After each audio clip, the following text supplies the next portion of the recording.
नमस्ते बच्चों, my self Jaiswal sir. हम पढ़ रहे हैं class 12th chemistry the solid states. Last class में हमने सेमीकंडक्टर्स और इसके एप्लीकेशंस देखे थे। Now we will switch over to magnetic properties. So magnetic properties,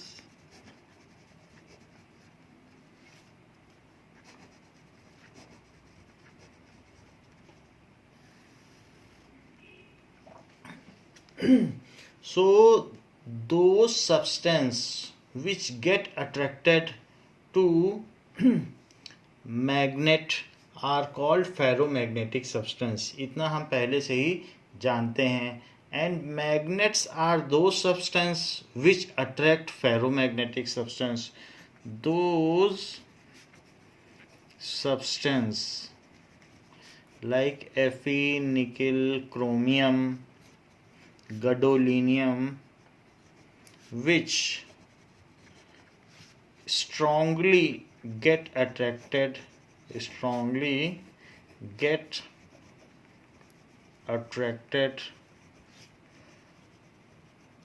towards magnet are called ferromagnetic substance.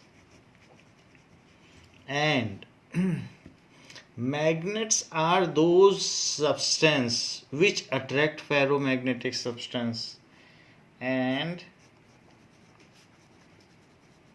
magnets are those substance having dipoles. इसमें भी दो poles होते हैं, नॉर्थ पोल एंड साउथ पोल.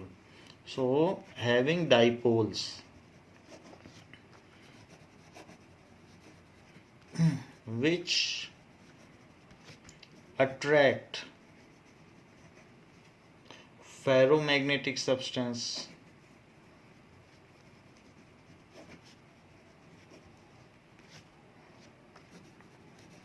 ये बहुत प्रिमिटिव डेफिनेशन है और ये हम काफ़ी पहले से पढ़ते चले आ रहे हैं.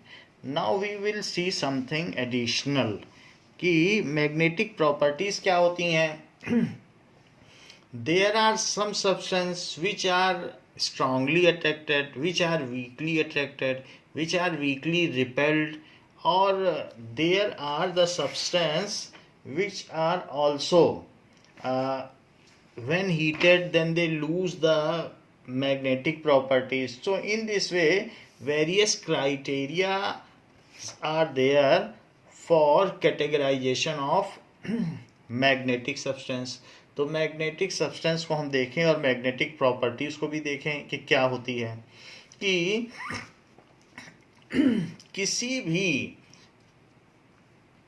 न्यूक्लियस के चारों ओर, so around any nucleus electron revolves. तो ये इलेक्ट्रॉन ऐसे रिवॉल्व करता है अपनी ऑर्बिट में इन ए फिक्स्ड ऑर्बिट. तो electron revolves in a fixed orbit ऐसे होता है. तो इसकी वजह से क्या होता है, जिधर इलेक्ट्रॉन जाए ऐसा माना जाता है कि उसके अपोजिट में करंट जनरेट हो जाती है. तो इलेक्ट्रॉन अगर इधर जा रहा है तो ये माना जा सकता है कि एक ऐसी करंट फ्लो कर रही है, क्योंकि movement of charges constitute current. मान लीजिए ये एक लूप मान लें या स्पेस मान लें. इसी फिक्स्ड पाथ में अगर इलेक्ट्रॉन बहुत चक्कर लगाए, वैसे तो इसकी स्पीड ही कितनी ज़्यादा है, 2 × 10⁶ ऑर्बिटल स्पीड होती है इलेक्ट्रॉन की. सो ऑर्बिटल स्पीड इसकी कितनी होती है, 2 × 10⁶. हाइड्रोजन के केस में इतनी होती है. अब मान लीजिए इसका ऑर्बिटल रेडियस 2 एंगस्ट्रॉम है.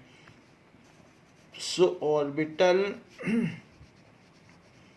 रेडियस 2 एंगस्ट्रॉम या इसी कैटेगरी का होता है, इतना होगा.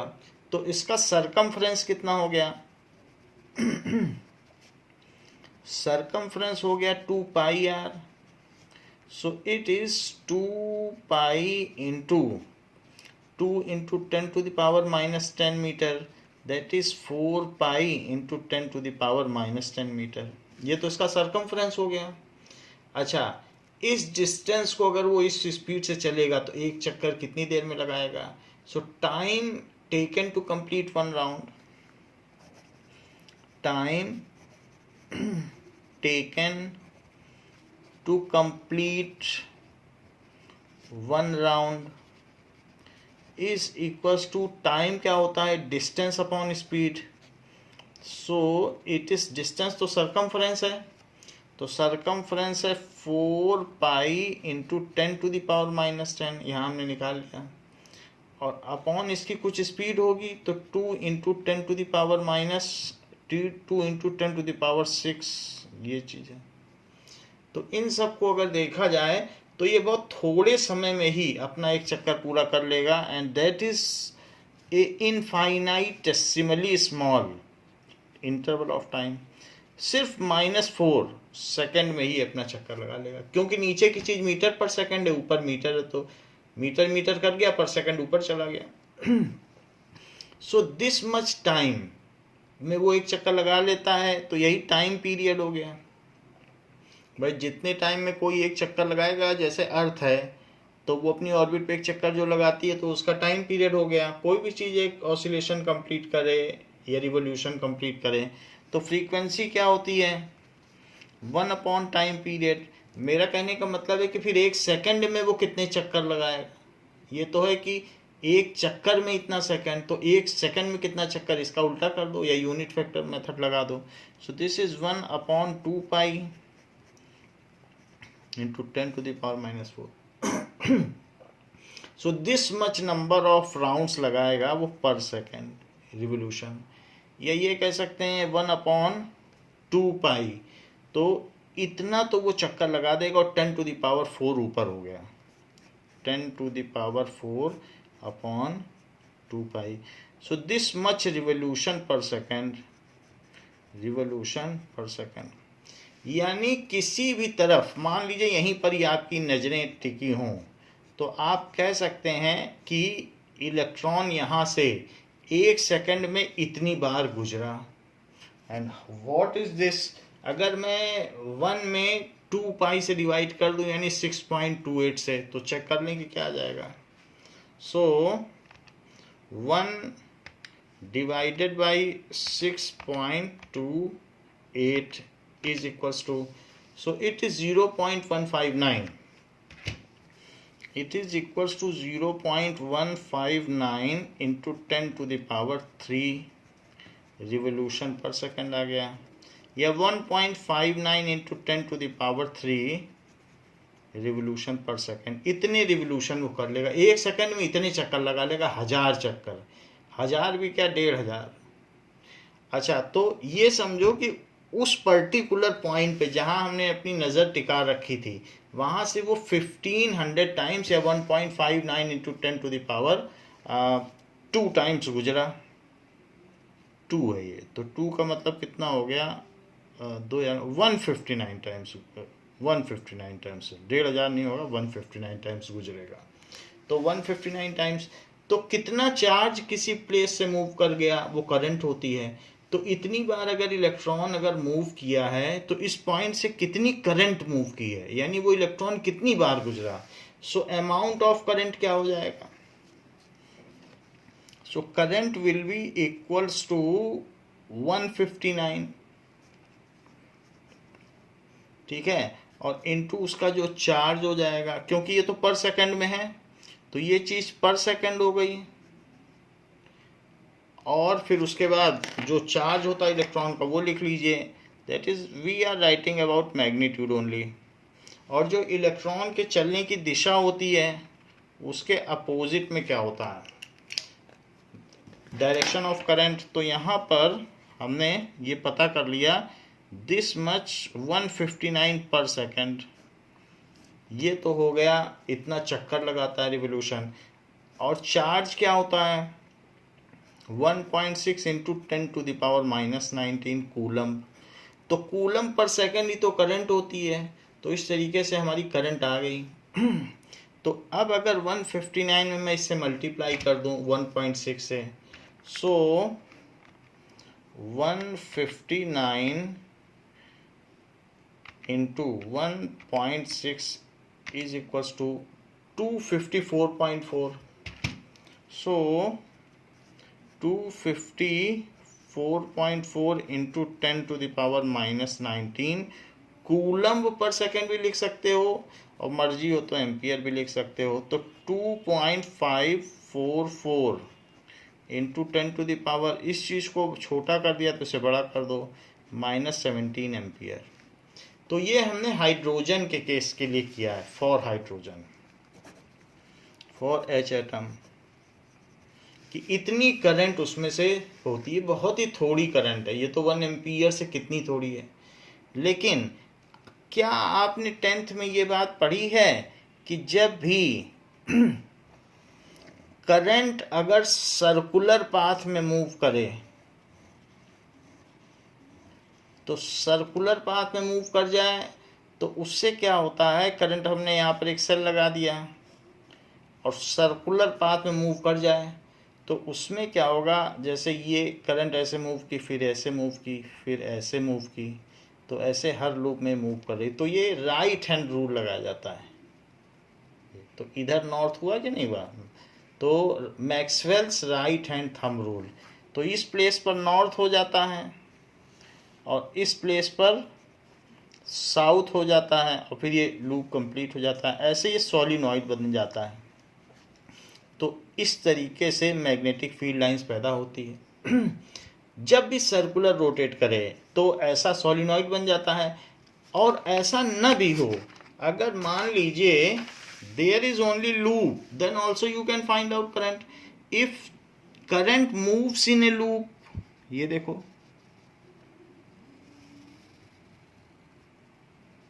ऐसे, अब देखो इलेक्ट्रॉन किधर जा रहा था, इलेक्ट्रॉन जा रहा था ये। सो अगर मान लीजिए इलेक्ट्रॉन इधर जा रहा था तो ये कह सकते हो कि करंट इधर जा रही है। तो करंट इधर जा रही है तो आप ये कह सकते हो कि जैसे कोई भी प्लेन हो, तो प्लेन में भी आप कह सकते हो कि करंट ऐसे जा रही है, ये देखो ऐसे।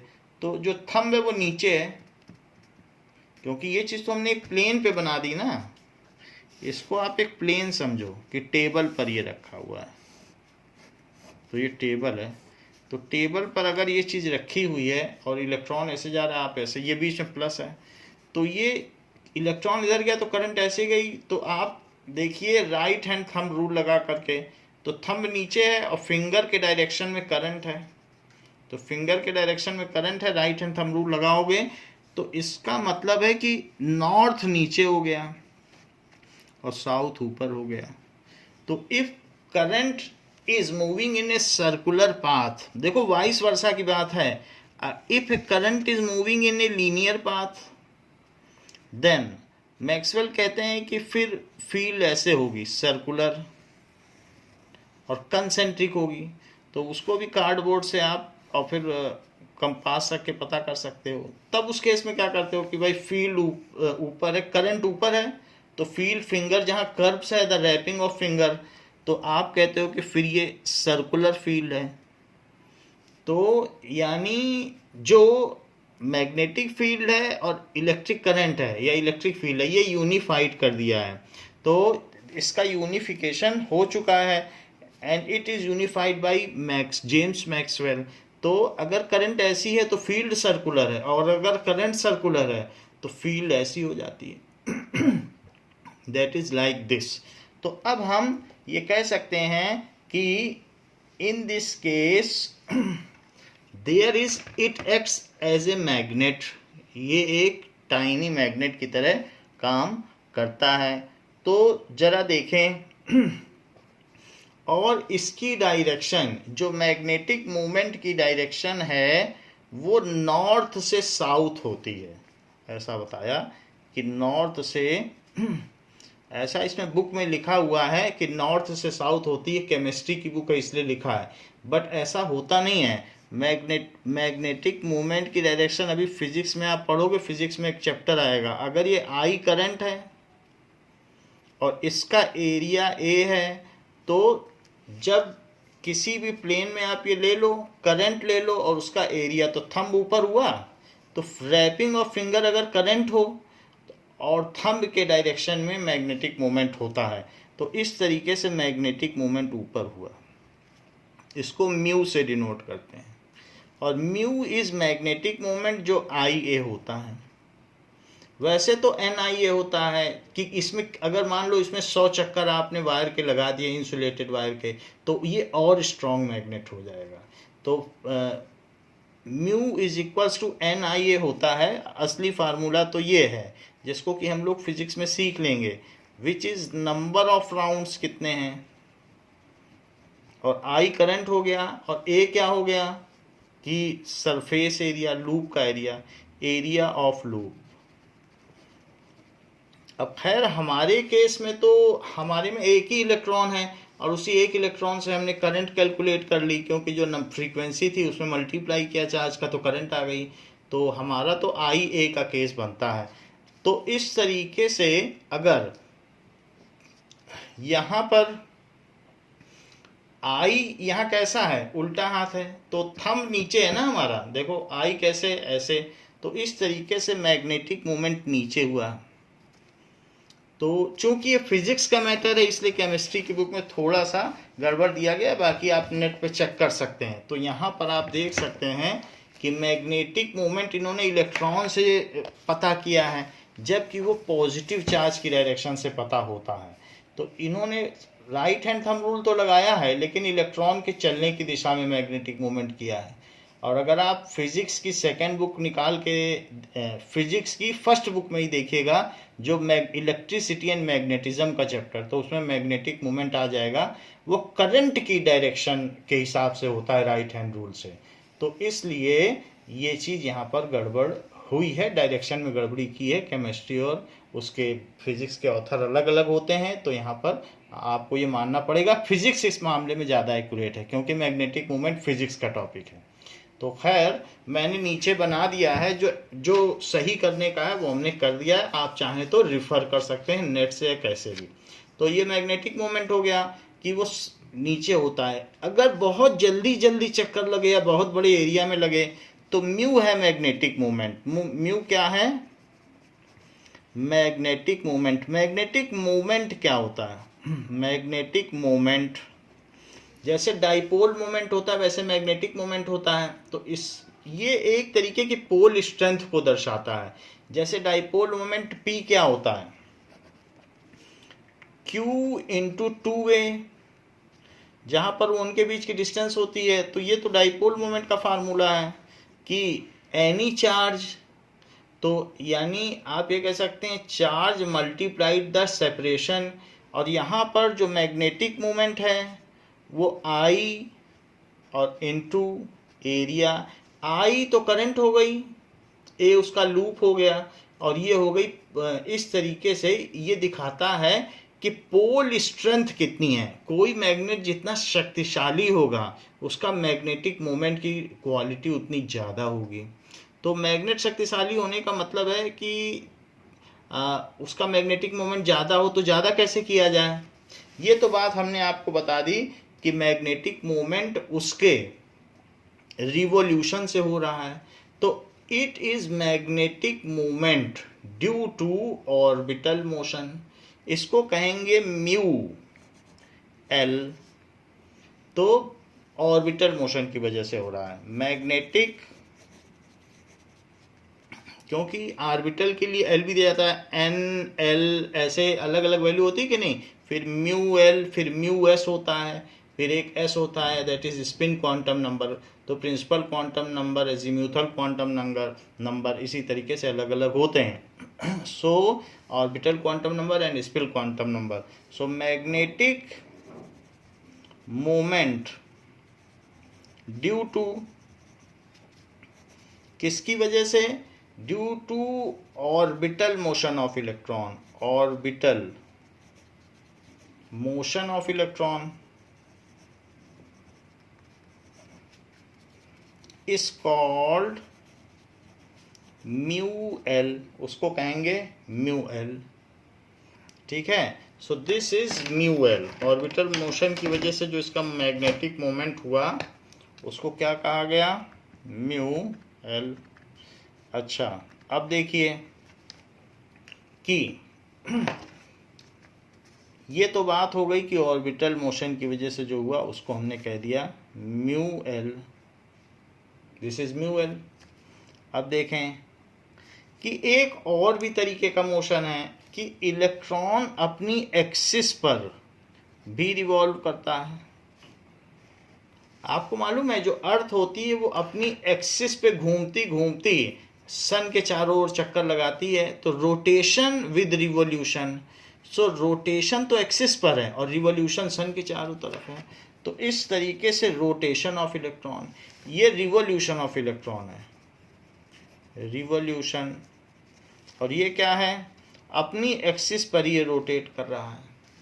सो रोटेशन ऑफ इलेक्ट्रॉन, इसकी वजह से भी मैग्नेटिक मोमेंट होगा, लेकिन वो म्यू एस होगा, that is spin magnetic moment. ये ऑर्बिटल मैग्नेटिक मोमेंट है, उसे आई ए से किया। यहाँ पर भी अपनी एक्सिस पर ये घूमेगा जरूर, लेकिन इतना टाइनी इलेक्ट्रॉन है और वो प्रोटॉन से भी 2000 गुना छोटा है, तो वो कुछ एरिया जनरेट नहीं कर पाएगा। अगर वो अपनी एक्सिस पे घूमेगा तो एरिया वो कुछ कवर ही नहीं कर पाएगा। सो इट इज, इसका भी फार्मूला आई ए है, लेकिन वो ए कितना छोटा होगा। तो इस वजह से, और वो अपनी ही एक्सिस पर घूम रहा है, तो उसके सरफेस पे करंट आप निकालो तो वो सरफेस कितनी कम होगी। So mu S is also having same formula, but amount of current and amount of area both are so less that it is underestimated in all the cases, and mu L dominates over mu S. That is, spin magnetic moment is always negligible than the orbital magnetic moment. ये लिख लें,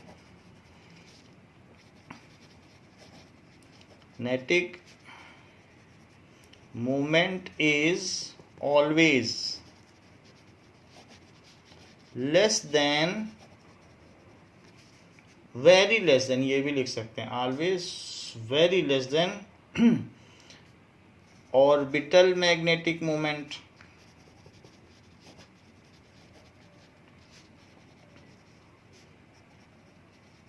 इस तरीके से, तो इसलिए mu L को ही consider किया जाता है, इसको म्यू एस को छोड़ दिया जाता है, म्यू एस की ज़्यादा वो नहीं है। तो दोनों चीज़ें आपकी बुक में दिखाई गई हैं। तो ऐसे केस में इलेक्ट्रॉन की वजह से भी मैग्नेटिक मूवमेंट दिखाया गया है और इसकी वजह से।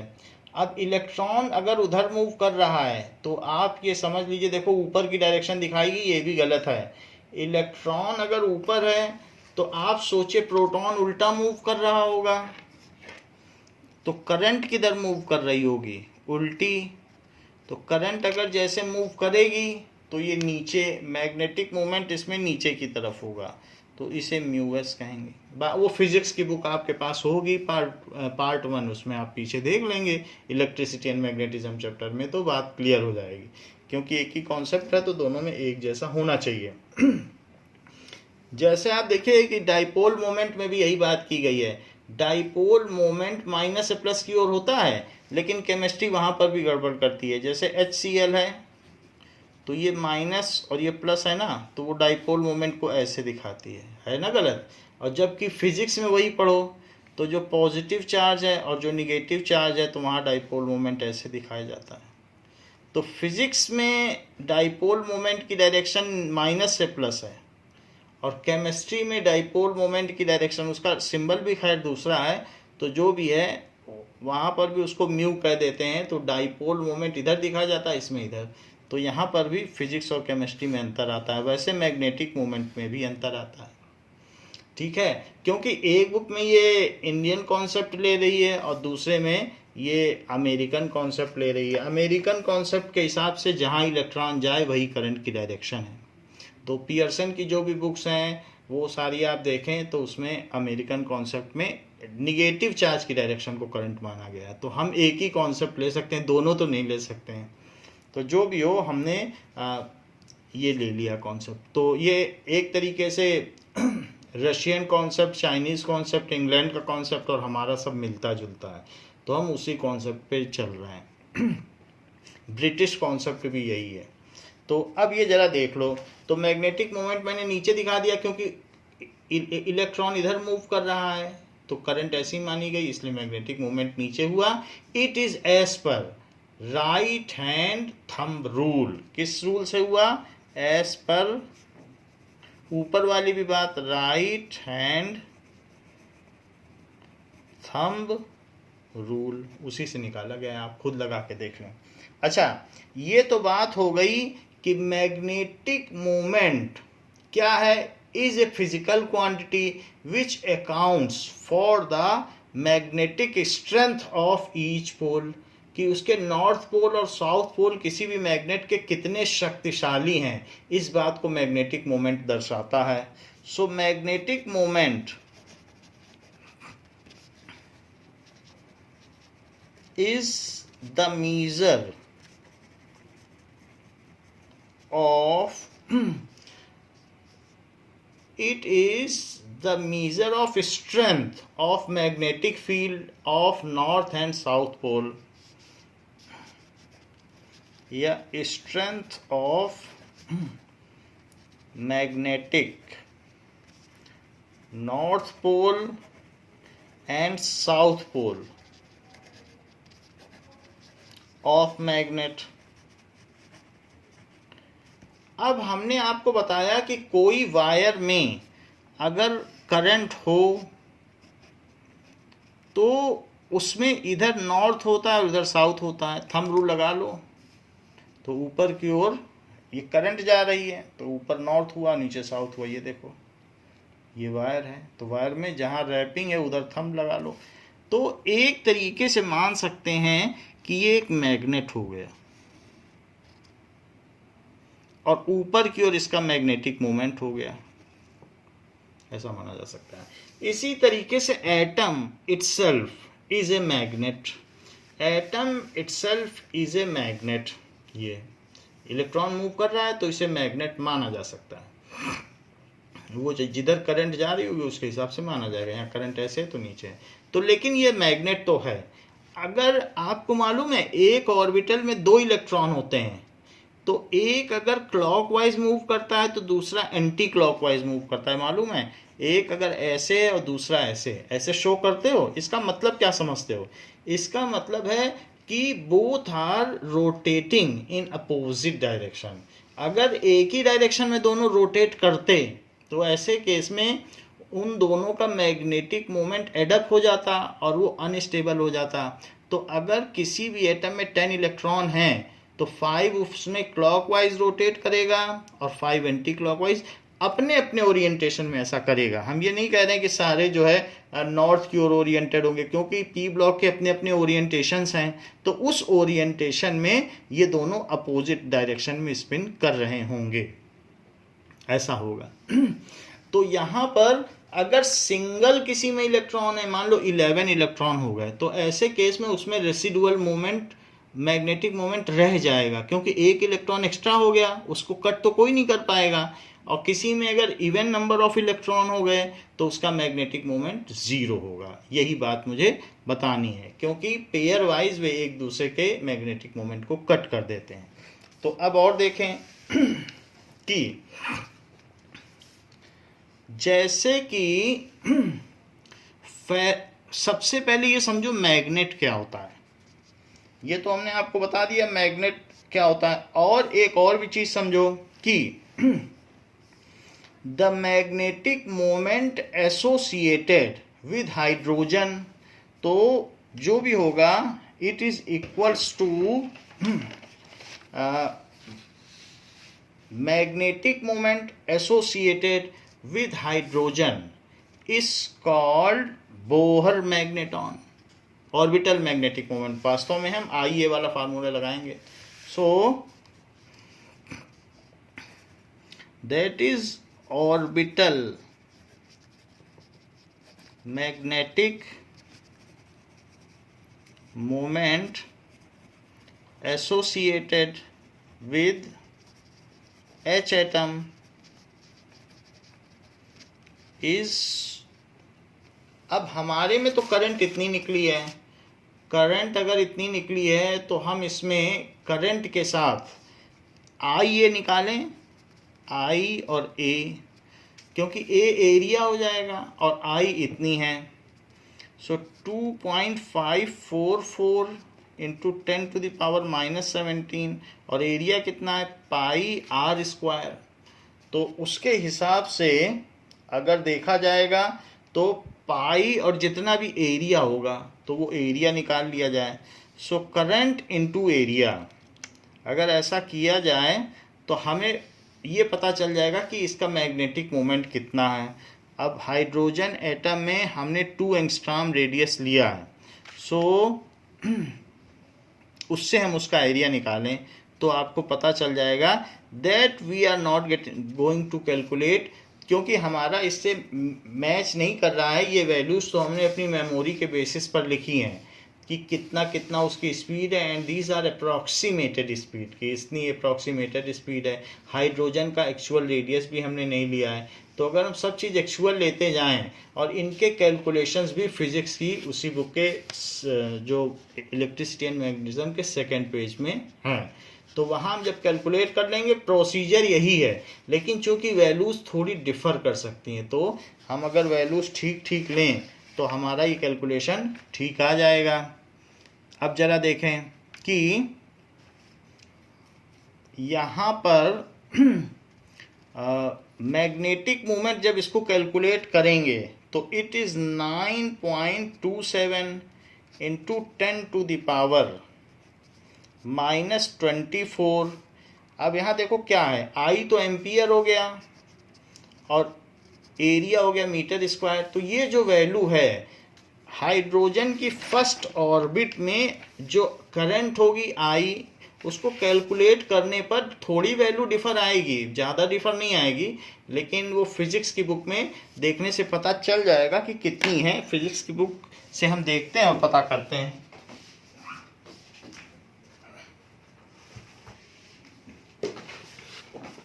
Now just we will see that what is the actual data magnetic moment के, तो उससे हमें ये बात पता चल जाएगी। Now we will calculate the actual value of Bohr magneton. ये वैल्यू जो एम्पियर मीटर स्क्वायर है, क्योंकि एम्पियर ये मीटर स्क्वायर है, let us calculate it by understanding the concept of it. अभी थोड़ी देर पहले भी किया है, बट उसको थोड़ा सा हम एग्जैक्ट कैलकुलेट कर लेते हैं।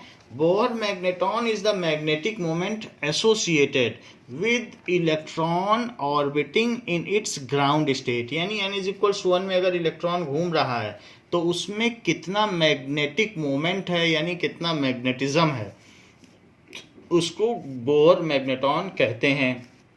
जैसे अभी हमने आपको थोड़ी देर पहले बताया कि अगर इलेक्ट्रॉन किसी ऑर्बिट में घूम रहा है तो उसमें उसको कितना टाइम लगेगा। So time taken to complete, time taken to complete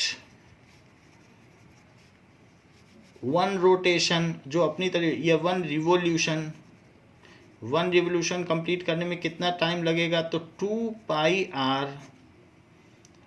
2πr और बाय उसकी अपनी कुछ ऑर्बिटल वेलोसिटी होगी, ये तो टाइम हो जाएगा।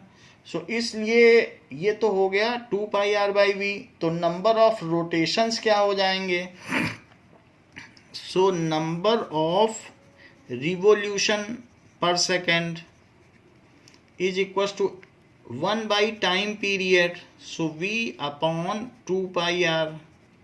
सो इसलिए अब अगर ये नंबर ऑफ रिवोल्यूशन हो गए तो करंट क्या हो जाएगी कि कितना उसने चक्कर लगाया, दैट इज़ फ्रीक्वेंसी, और एक बार चक्कर लगाने में उस पर्टिकुलर एक क्रॉस सेक्शन से पर्टिकुलर पॉइंट से कितना चार्ज पास किया, that is equals to charge of electron. So it is v/2πr into E. मान लीजिए एक इलेक्ट्रॉन ऐसे चक्कर लगा रहा है, सो ये जो इस तरीके से मूव कर रहा है पॉजिटिव चार्ज के चारों तरफ, तो ऐसे रोटेशन में, तो किसी भी पॉइंट से वो कितनी बार गुजरा, इतने टाइम, और फिर कितना चार्ज गुजरा, so that is the charge which is passed away, so v/2πr। 2πr, ये तो I हो गया। अच्छा, इसके अलावा म्यू क्या होता है? म्यू इज इक्वल्स टू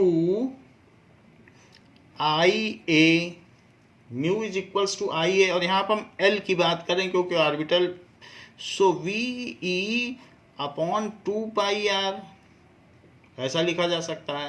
देखो VE अपॉन 2πr, ये तो सिर्फ I की वैल्यू है, अभी तो A लिखा ही नहीं है, तो पाई R स्क्वायर, ये A की वैल्यू हो गई। तो अगर पाई से पाई कट गया, एक R से R कट गया, तो आपके पास क्या क्या बच गया कि E को तो यहीं रख दो और VR यहाँ रख दीजिए और नीचे 2 भी रख दो। देखो V और R बचा कि नहीं, और अपने मन से एक m का यहाँ मल्टीप्लाई मास ऑफ इलेक्ट्रॉन और एक मास ऑफ इलेक्ट्रॉन का यहाँ मल्टीप्लाई, और दिस इज म्यू एल। अच्छा, MVR क्या होता है? MVR होता है एंगुलर मोमेंटम। तो mu L is equals to E upon 2me और इनटू एंगुलर मोमेंटम। तो एंगुलर मोमेंटम को L कहते हैं, एंगुलर मोमेंटम तो L कहता है, MVR is equals to angular momentum. अच्छा, L को बताओ बोर ने क्या कहा? L को बोर ने कहा NH अपॉन 2π। तो बोर के जो पॉस्टुलेट्स हैं, एटॉमिक पॉस्टुलेट, उन्होंने कहा कि angular momentum of first orbit is 1h upon 2π, second orbit is 2h upon NH upon that is equals to 2π। तो ये L की वैल्यू हो गई। तो सेकंड थर्ड जहाँ जहाँ है सब जगह उसका एंगुलर मोमेंटम निकालते जाइए। MVR एंगुलर मोमेंटम होता है, कोणीय संवेग।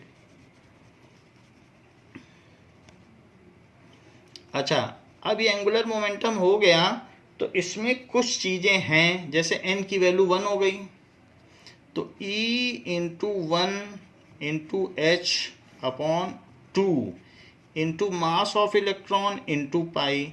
ये चीज़ जो म्यू एल है, ये फर्स्ट ऑर्बिट के लिए इसका मैग्नेटिक मोमेंट हो गई। अब अगर मैं इसमें सब कुछ ठीक ठीक वैल्यू डालूं, दैट इज़ -19, और H की वैल्यू डाल दूं 6.63, 626 होता है, आप चाहें 626 डाल दें, एग्जैक्ट 626 है, इंटू 10 टू द पावर -34 और divided by 2 into 9.1 into 10 to the power -31 और इंटू 3.14, ये सारी चीज़ कर दी। तो ये फर्स्ट ऑर्बिट में जो भी निकलेगा वो होगा बोहर मैग्नेटॉन, यानी फर्स्ट ऑर्बिटल का एंगुलर मोमेंटम कहलाता है बोहर मैग्नेटॉन। तो अब हम इसे कैलकुलेट कर लें तो बात बन जाएगी। 2 से तो पहले इसे कट ही कर लो, 0.8 आ गया। बाकी कोई चीज़ किसी से कट नहीं होती है, तो उसको हम कैलकुलेट कर लें। नाउ देखिए, इसको मल्टीप्लाई करते चले जाएं, हमारा आंसर निकल जाएगा। That is 0.8 into 6.63। तो देखिए 0.8 इंटू 6.63, अब divided by 9.1 divided by 9.1 divided by 3.14 is equals to, तो 0.185, it is equals to 0.185। So 3.14 9.11। अच्छा, यहाँ पर एक 2 कम रह गया है, क्योंकि 2 इंटू 2 था, तो एक 2 मुझे नीचे और लिखना चाहिए, वो हमने नहीं लिखा है, तो इंटू 2 भी लिखें। सो डिवाइडेड बाई 2 भी करें, divided by 2 is equals to 0.0928। So 0.0927 आ रहा है, क्योंकि वो हमने थोड़ा सा अप्रोक्सीमेशन लिया था, 626 की जगह 63 ले लिया, उसी वजह से ये ऐसा आया है, और 927 है। और इंटू 10 टू द पावर ये है -31 से -34 कटेगा तो -3 बचेगा। सो -3 इसमें और -19 इसमें, तो this is 10 to the power -23। सो -23 बच गया। और अब अगर ये 2 डिजिट हम इधर ले जाएं तो क्या होगा? 0.09, ठीक है। सो यहाँ पर -31, तो ये बच गया -3। -3 का मतलब -22 बचा। सो दिस इज 9.27 इंटू 10 इसको बड़ा कर दिया तो इसको और छोटा कर दो। So this is mu L, I ये होता है, so this is ampere metre square. तो ये फर्स्ट ऑर्बिट का जो है इसको कहते हैं Bohr magneton. The magnetic moment of, ये फिजिक्स की बुक में इसके पूरे कैलकुलेशन दिए हैं जो कि मैंने आपको बता दिया, आप ये देख लो। So it is the total calculation जिसको कि हमने समझा दिया गया है, और पेज नंबर भी आप देख लो। So this is page number क्या दिया है? 163 पेज पे दिया गया है।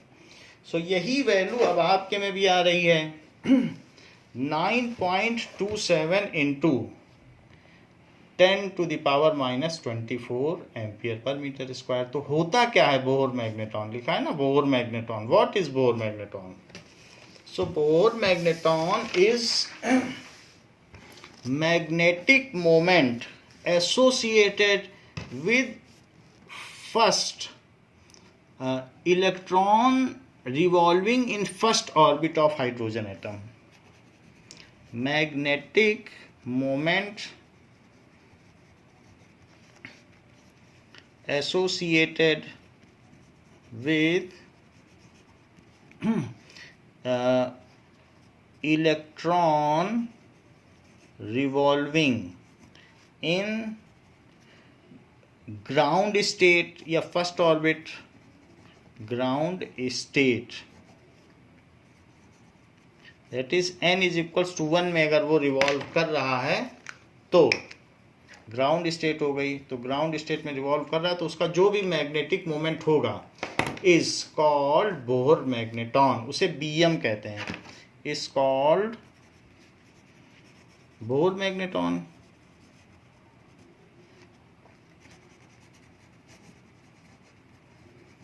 इट इज़ बोहर मैग्नेटॉन, इसे आप BM कह सकते हैं। तो इस चीज़ को जो भी है बोहर मैग्नेटॉन को इन्होंने म्यू बी का है, आपकी बुक में सिंबल अलग अलग हो सकता है, और इसकी 9.27 into 10 to the power -24 ampere metre square value होती है मैग्नेटिक मोमेंट की। ठीक है, म्यू एल वैसे नाम है, म्यू बी बोल दिया हाइड्रोजन के केस में। अब जरा देखो, सबसे बड़ी बात है मैग्नेट होता क्या है। मैग्नेट में बहुत सारे इलेक्ट्रॉन, ये बहुत सारे इलेक्ट्रॉन हैं, एक ही डायरेक्शन में घूमते रहते हैं। ये इलेक्ट्रॉन, ये इलेक्ट्रॉन या ये इलेक्ट्रॉन, ये सब एक ही डायरेक्शन में घूमते रहते हैं। ये इलेक्ट्रॉन, सारे इलेक्ट्रॉन एक ही डायरेक्शन में घूमते हैं। सब निगेटिव निगेटिव दिखा रहा हूँ, सबका एक जैसा डायरेक्शन है। तो उन सब की वजह से उनका मैग्नेटिक मोमेंट, अब इलेक्ट्रॉन इधर घूम रहा है तो प्रोटॉन उधर घूम रहा है, तो मुझे इधर दिखाना चाहिए। सबका मोमेंट, मैग्नेटिक मोमेंट जुड़ जाता है। और ऐसा एक नहीं, millions and millions and millions, सारे के सारे। तो ये है, अगर इलेक्ट्रॉन इधर घूम रहा है तो मैग्नेटिक मोमेंट इधर है, वो राइट हैंड थंब रूल से आप निकाल लेंगे। तो सारे के सारे ऐसे घूमते हैं। तो इलेक्ट्रॉन इधर घूमेगा तो मैग्नेटिक मोमेंट उन सब का एक ग्रॉस हो जाता है। ये मैग्नेट का केस है। So in magnet all the, पहली बात तो उसमें अनपेयर्ड इलेक्ट्रॉन होंगे। सो मैग्नेट्स चाहे Fe हो चाहे कुछ हो, Fe की तो ऐसी हालत है कि उसमें 6 अनपेयर्ड इलेक्ट्रॉन है, 26 है। सो इस तरीके से 4s1 और 3d5। अब आप सोच लो 6 होंगे तो कितना अच्छा करेंगे। तो सारे के सारे अनपेयर्ड इलेक्ट्रॉन घूम रहे हैं। अब ये देखिए कि इन magnets all unpaired electron revolves in same direction. पहली बात तो रिवॉल्व्स इन सेम, ऐसा कह सकते हैं पैरेलल प्लेन्स, अपने अपने प्लेन्स में होते हैं, बस ग्रॉस में ऐसे मैं बोल दे रहा हूँ, in same direction, same direction. So their magnetic movements, इसलिए जो उनका मैग्नेटिक मूवमेंट है is also in same direction.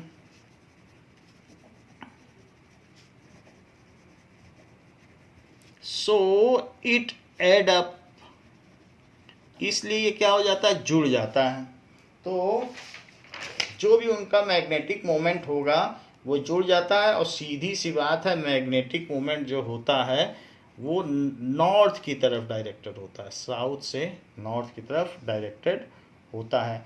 या ये कह सकते हैं कि जो भी मैग्नेटिक मोमेंट है, अगर एक मैग्नेट है तो ये मैग्नेट है तो नॉर्थ से बाहर आता हुआ, नॉर्थ से ही तो फील्ड निकलती है कि नहीं, तो नॉर्थ से बाहर आता हुआ, ऐसा हमने पढ़ा भी है 10th में, तो ऐसे होता है। जिधर उसकी सुई टिके कंपास की वही मैग्नेटिक मोमेंट की डायरेक्शन है, सीधी सी बात। तो अगर फ्रीली सस्पेंड कर दो कंपास, जिधर उसकी नीडल टिकेगी वही मैग्नेटिक मोमेंट है। तो इन सब का मैग्नेटिक मोमेंट देखो, सबका क्या है, नेट है, म्यू नेट, इधर आ गया, सब इधर ही इधर है। तो अब इसकी वजह से ये एक मैग्नेट है। जिस मैग्नेट की मैं बात कर रहा हूँ तो उसको मैग्नेट बनाना पड़ता है, ऐसे मैग्नेट नहीं बनता है। उसको आप सॉलिनॉइड के अंदर रखिए या कहीं पर स्ट्रॉन्ग फील्ड में रखिए तो उसके सारे जो इलेक्ट्रॉन है एक ही दिशा में चक्कर लगाने लगते हैं, तो उससे वो मैग्नेट बन जाता है। और मैग्नेट को अगर ज़मीन में ठक ठक ठक ठक पटकते रहोगे और 2 दिन तक पटकते रहोगे तो सब इधर उधर बिखर जाएंगे और फिर वो डीमैग्नेटाइज हो जाएगा। तो मैग्नेट को बनाया भी जा सकता है कि अगर हम उसको स्ट्रॉन्ग मैग्नेटिक फील्ड में रखें या सॉलिनॉइड के अंदर रख दें तो सारे उसके अंदर के चक्कर सब एक ही तरफ हो जाएंगे, तो वो मैग्नेट बन जाता है। सॉलिनॉइड बहुत अच्छा तरीका है किसी भी चीज़ को, अगर आप उसमें कोई सॉफ्ट आयरन का पीस रख दें, तो सॉफ्ट नेल रख दें, एक नेल डाल दो, नेल सॉफ्ट आयरन होता है, तो मैग्नेटिक हो जाती है सॉलिनॉइड में। अच्छा ये देखिए, तो ये तो मैंने आपको बात बता दी कि मैग्नेट क्या होते हैं। अब ये देखें कि आयरन में क्या होता है। इन केस ऑफ आयरन, जो कि फेरोमैग्नेटिक सब्सटेंस है,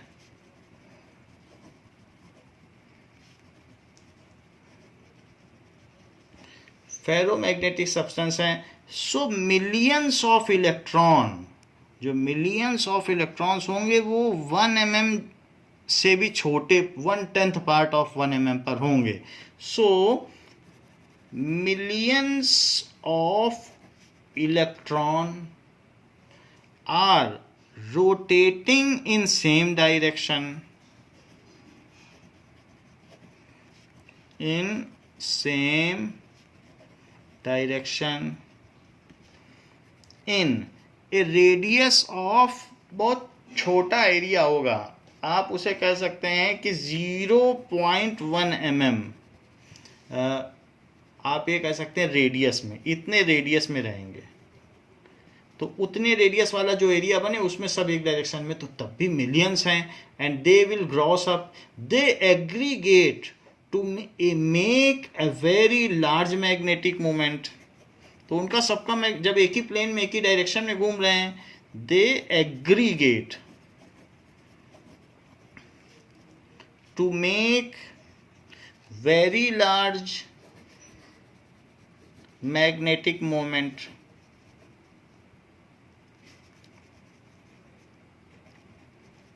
जैसे मैं ऐसा समझाऊं कि ये देखो, ये आयरन का पीस है, तो आयरन के पीस में क्या होगा, यहाँ पर बहुत सारे एक ही डायरेक्शन में, मिलियंस, दिखाया नहीं जा सकता है मिलियन, लेकिन दिखा दिया इतना ही, ये एक ही डायरेक्शन में है। However in some other colony millions of electron are moving in same direction, but that is not in direction with the first colony. तो उसमें सेपरेट सेपरेट कॉलोनी होती है और उसमें सबके अपने अपने मैग्नेटिक मूवमेंट होते हैं। जैसे हर कॉलोनी का अपनी रीति रिवाज होती है, तो कॉलोनी के लोग एक जैसे रहते हैं और एक जैसा व्यवहार करते हैं, वैसे इनमें भी इनको डोमेन कहा जाता है।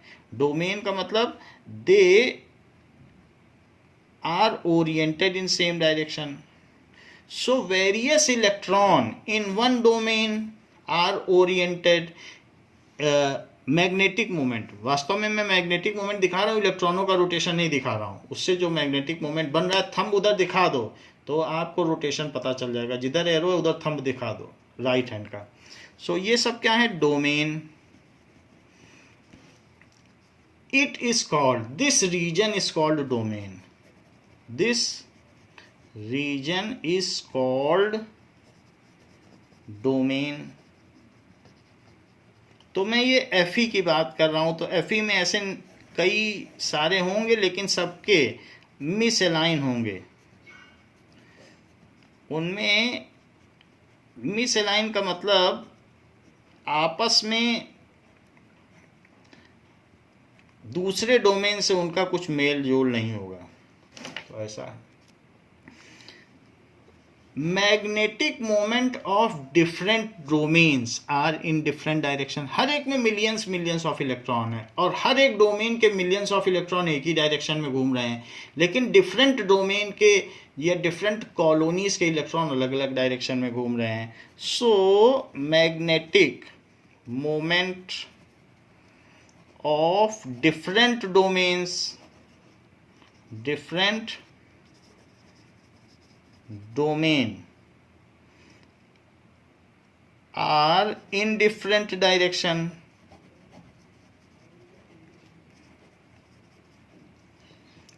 उनके डिफरेंट डायरेक्शन है। So net magnetic moment of a ferromagnetic substance is zero. So net magnetic moment of a ferromagnetic substance, इसका नेट क्या है, म्यू नेट जीरो। उसका जीरो नहीं था, दैट वाज नॉट जीरो, ये मैग्नेट था।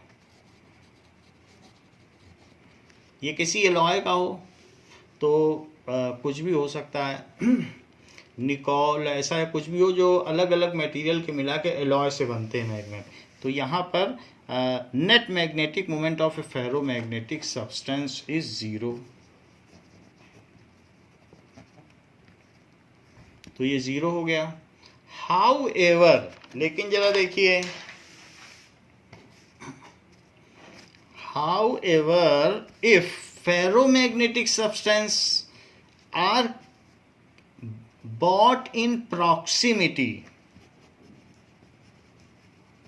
if ferromagnetic substance are brought in proximity, करीब लाया जाता है,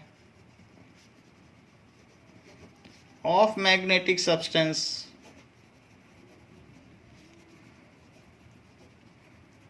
देन फिर क्या होता होगा। तो अगर मान लीजिए कि एक ये मैग्नेट है और इसमें सबका डायरेक्शन ऐसे ऐसे है, सबका, इसमें तो डोमेन की कोई बात ही नहीं है, तो इसमें तो आप चाहे तो फ्रीली बना लो, सबका ऐसे है, इसमें तो डोमेन है ही नहीं, मैग्नेट है ये पूरा। इसमें कोई ये थोड़ी है कि कॉलोनी का रिवाज है, इसमें तो मैग्नेट में डोमेन का कोई कॉन्सेप्ट ही नहीं है, सब एक तरफ है।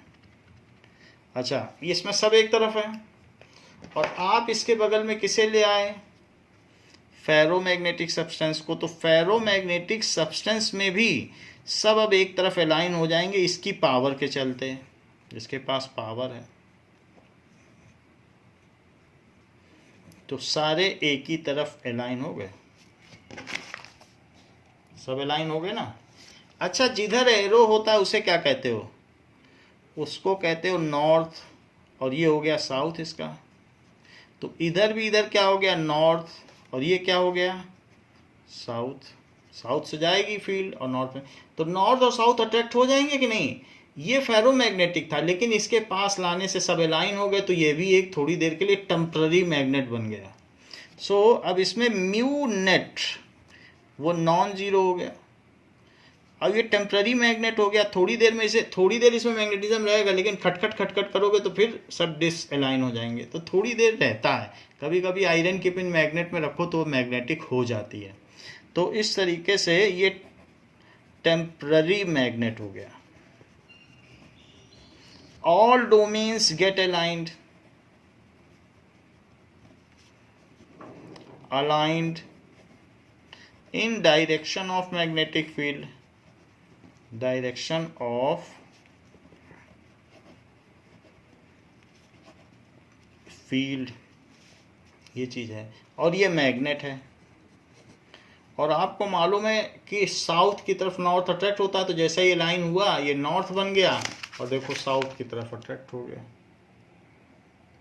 तो ये चीज़ होती है, क्योंकि जो मैग्नेटिक मोमेंट की डायरेक्शन है वो फील्ड की भी वही डायरेक्शन है, और इसी तरीके से वही नॉर्थ की भी डायरेक्शन है। तो इस तरीके से साउथ की और नॉर्थ, इस वजह से ही फेरोमैग्नेटिक सब्सटेंस अट्रैक्ट होते हैं।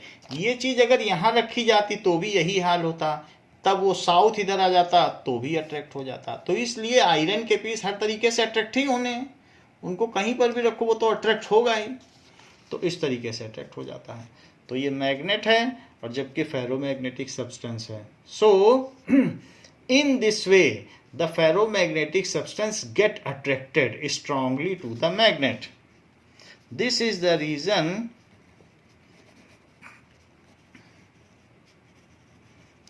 that the ferromagnetic substance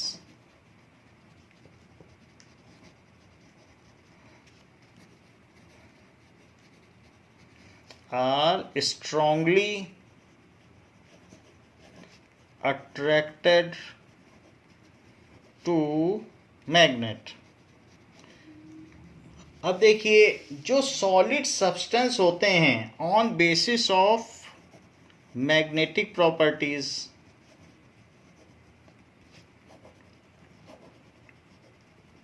वो कितनी तरीके के होते हैं? They are of 5 types. So वो कौन कौन से टाइप्स हैं? पहला है paramagnetism.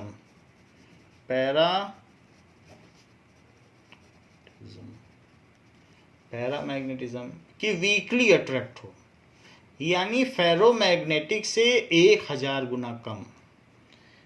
Weekly attracted to magnet, weakly attracted to magnet. उसका रीज़न हम बताएंगे, अभी तो आप बस लिख लो कि वीकली अट्रैक्टेड होते हैं, क्यों होते हैं उसका रीज़न बताया जाएगा। दूसरा होता है diamagnetic, weakly repelled to magnet.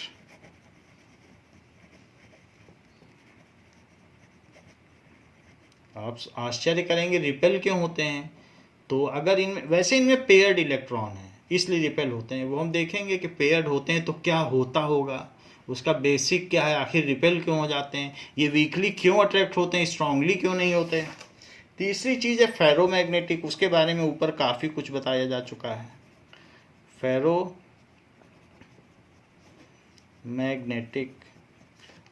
तो फेरोमैग्नेटिक कैसे होते हैं? Strongly attracted to magnet,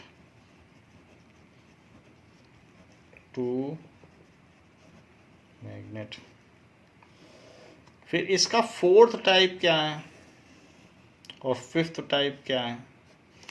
4th type है एंटी फेरोमैग्नेटिज्म। एंटी फेरोटिज्म, इसमें अलाइन तो होते हैं लेकिन आधे एक तरफ अलाइन हो जाते हैं और आधे दूसरी तरफ, तो वो ना अट्रैक्ट होता है ना रिपेल होता है, वहीं रहता है। एंटी फेरो, 2 मान लो इधर हो गए 2 उधर हो गए, तो उसको अनस्टेबल इक्विलिब्रियम कहते हैं। तो वो ये स्टेबल है और ये अनस्टेबल, लेकिन वैसा हो जाता है। ठीक है, तो एंटी फेरोमैग्नेटिज्म में आधे इधर तो आधे उधर। और एक होता है फेरी मैग्नेटिज्म, फेरी मैग्नेटिज्म। तो फेरी मैग्नेटिज्म में क्या होंगे? फेरी मैग्नेटिज्म में मान लीजिए कि अलाइन हुए, लेकिन ये इधर अलाइन हो गए और एक आध उधर हो गए, तो ये इसको कट कर देगा और तो थोड़ा अट्रैक्ट हो रहा है। यानी अगर ये 1000 गुना है फेरोमैग्नेटिज्म, तो आप ये कह सकते हैं कि इसमें 200-300 गुना है, और इसमें ओनली 1%, 0.1%। 1000 है तो 0.1%, तो इससे तो ये काफ़ी स्ट्रांग है। लेकिन सबसे ज़्यादा स्ट्रांग तो फेरोमैग्नेटिज्म है, क्योंकि उसमें तो सारे अलाइन हो गए। लेकिन जरा ये देखें, एंटी फेरोमैग्नेटिज्म में आधे इधर अलाइन तो आधे उधर अलाइन।